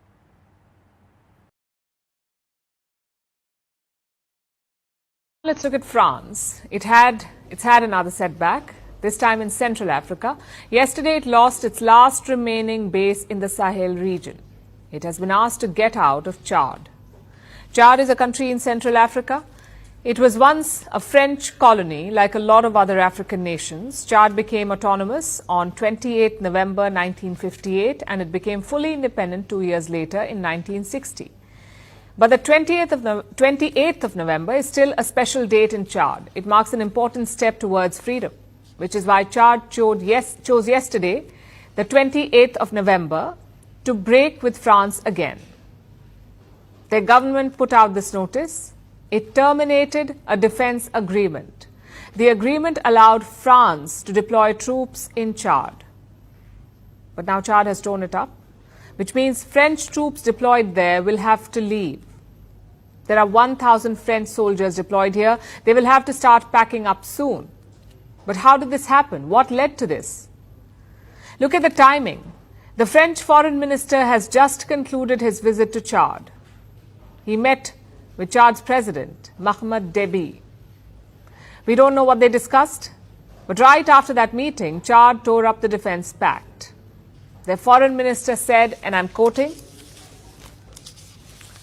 France must now also consider that Chad has grown up, matured, and is a sovereign state that is very jealous of its sovereignty. It's an understandable reason why should Western powers station their troops in former colonies. Imagine if the British left thousands of soldiers in India. If British troops remained here decades after India's independence, it wouldn't have been acceptable to us. So we do understand wanting to guard sovereignty, but this is only one part of the story. There are two more. To understand the second part, we need to zoom in. France had many colonies in Africa. Let's show you a belt stretching from Chad all the way to Mauritania. All these former colonies hosted French troops. They were all part of a security grouping called the G5 Sahel. All these former French colonies were dealing with a common problem, terrorism. That was France's justification to deploy troops. But they failed to fix the problem. They failed to contain the terrorist groups. So slowly the African nations started getting annoyed. 3 of them recently had coups: Mali, Burkina Faso and Niger. Their militaries overthrew the civilian governments and then they kicked out the French troops as well. These coup-hit Sahel nations blame France for their terror problem. They say the French troops were not doing enough. And ordinary people seem to agree because anti-France sentiment has been brewing in the Sahel. It's prevalent in Chad as well. And this may have contributed to the government's decision. The third and the last reason for this break may have been Russia. Moscow has been courting African nations, especially former French colonies. Mali, Burkina Faso and Niger have all switched allies. They kicked out the French and they brought in the Russians. Russian mercenaries to help the military juntas. And Chad has a similar situation. President Mohamed Deby is the son of a military dictator. His father, Idriss Deby, ruled for 30 years. Mohamed took over after he died. He orchestrated a coup and then held what is called a questionable election to consolidate power. So Deby may also want some Russian support to shore up his legitimacy. Russia has been reaching out to Chad. They've signed a few deals and a broader alliance is definitely possible.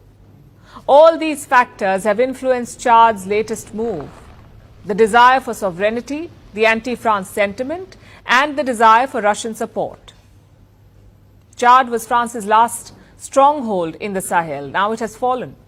And France's troubles may not be over yet. There are rumblings from another former French colony, Senegal. Senegal's president has also taken aim at French troops. He says their time is almost up. So it looks like things will get worse for Paris in the days to come. Do you really want to talk about what Europe was doing in Africa? Rape, pillage, mass murder, torture, and slavery. That's what you were doing. That's what you were doing with all of your good brains and all of your good ideas. Stealing everyone's resources to take them back to your allegedly blessed good climate of Europe. And how are you going to talk about what Africa doesn't have when you either destroyed it or you stole it, anything that they did have? And you made yourselves wealthy and comfortable in Europe by doing that. You know, the kingdom of Benin, you destroyed the great city walls of Benin, the royal palace, you looted and you pillaged. And the same in Mali, the same in Zimbabwe, on and on.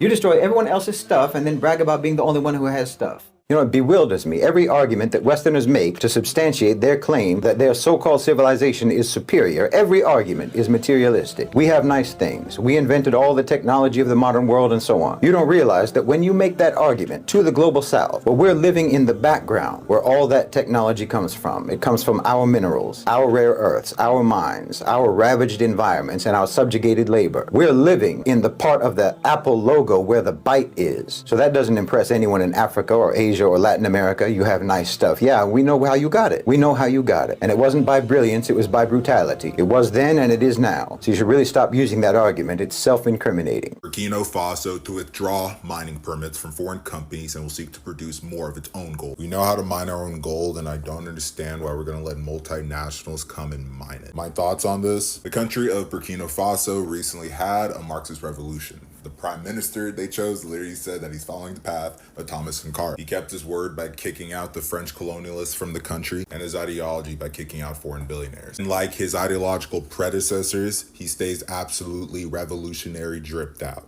So my thoughts, that there's enough said. That's why there's going to be a continent-wide protest at the end of this month. I think it's on the 30th. And I really hope that we'll see activists fill the streets all around the world, not just in Africa. It's a demonstration in support of Ibrahim Traoré, in support of Burkina Faso, and it's a protest against American and Western threats against him. And I really hope, wallahi, that we see massive numbers globally participating in this. Wallahi, I hope that even we'll see people of the Ivory Coast turn out for it. Listen, this is important. Burkina Faso is important. Ibrahim Traoré is important for everyone, not just for Africans, not just for the Burkinabés. This isn't about idolizing the man. It's about understanding the importance of what he represents. And what he represents is a paradigmatic shift that the whole world needs. You understand me? The OCGFC have been on a path of power consolidation for decades, accumulating more and more power in fewer and fewer hands, and leaving almost nothing beyond their control. We are in a struggle against this consolidation. Do you understand? It's a struggle for decentralization. That's the essence of it. That's what multipolarity is. It's decentralization. We need to pursue, protect, and preserve variance. They don't want there to be any options. They don't want there to be any divergence, any independence.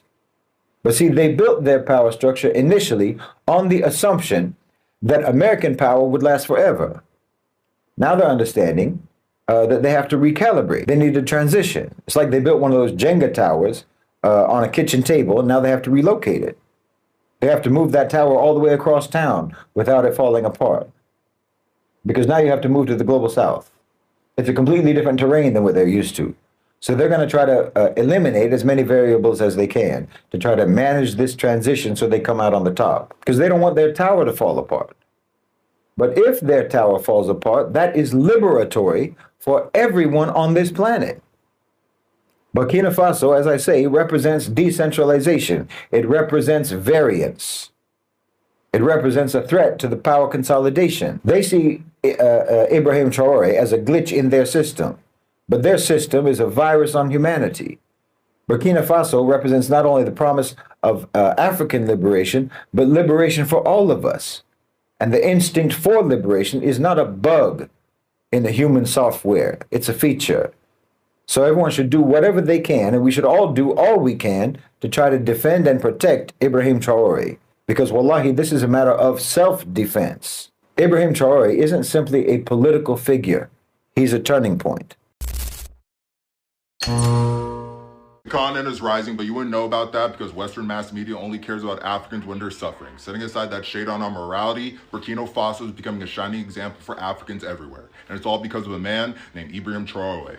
Now, what is he doing for his country? I'm going to break it down to you in the simplest way possible. At 37, he is the second youngest head of state in the world. Ibrahim Traoré was formally educated in both geology and Marxism in school before joining the military and becoming a commander of the Cobra, an SOF unit that was tasked to clean out CIA-funded Al-Qaeda cells that plagued the country, which he did very well. September 2022, amid the backdrop of a popular civilian uprising, he and those under his command did a revolutionary coup against the French puppet, Dememba. It's always the fucking French. After the Western-backed bloc, ECOWAS, made up of countries like the Ivory Coast, Liberia, Senegal, Ghana, and others, threatened to invade Burkina Faso after their coup d'etat. Burkina Faso created an alliance with other African nations that just had their own revolution, them being Mali and Niger, called the Alliance of Sahel States to remove Western power. AES is allies of both Russia and China. This made the West extra angry. Can't be a popular, socialist-aligned revolutionary without some smoke. So far, there have been over 20 assassination attempts on Ibrahim Traore. Here are a list of all the evil things Ibrahim has done to make the West want to try to off him 20 times. Implemented universal health care within Burkina Faso, creating the first 100% indigenous African electric car brand, relaunching the country's own airline industry, increasing the rate of cereal harvest by 15% in just 1 year, nationalizing the sugar industry, nationalizing the milk industry, nationalized Burkina Faso's own contested gold mine, taking out Western powers in order to create their own gold mining facility, and the groundwork for the first semi-mechanized gold mining unit in the country, owned by the workers and created by community entrepreneurship. In a move for self-sufficiency, unveiling the country's first tomato processing plant, and in another push to boost the local textile industry, they adopted traditional cloth as fabric for school uniform, even down to replacing the traditional European garb with their own version of the military garb, the Faso Dani, to remove the ability of foreign powers having private control over agrarian land, forbidding foreign nationals to ever own private property, banning the Western-backed propaganda news channel Voice of America, implementing popular shareholding within Burkina Faso, consolidating over 17 billion francs, and their Russian ambassador played Heart of Irons 4 with Russia,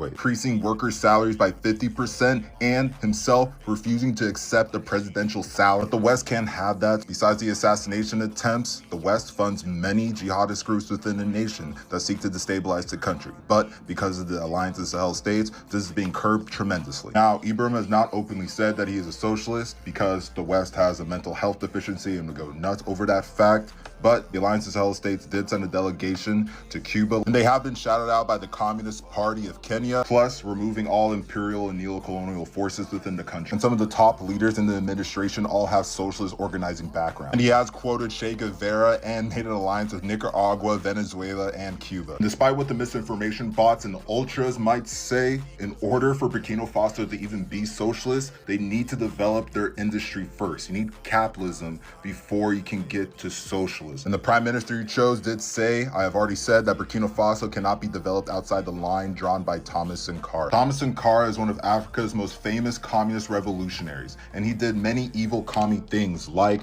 vaccinating over 2.5 children against measles and meningitis and yellow fever, reducing infant mortality from 208 deaths per 1,000 live births to 145 deaths per 1,000, built 350 community health centers, increased primary school enrollment from under 10% to over 65%, launched massive literacy campaigns, raising the national literacy rate from estimated 13% to 73%, planted over 10 million trees to stop desertification within the region, established hundreds of village or forest reserves, dug thousands of water retention wells, reduced his presidential salary to $450 per month and capped ministerial salaries similarly, sold off the entire fleet of government Mercedes cars from the last French-backed regime, always the French, and replacing it with the basic Renault 5. He appointed women to 25% of his cabinet positions, unprecedented in Africa and West Africa at the time, and canceled traditional chief privileges like tributes and forced labor, impacting millions. He did this all within 4 years before he was assassinated by a USA, UK, and you already know,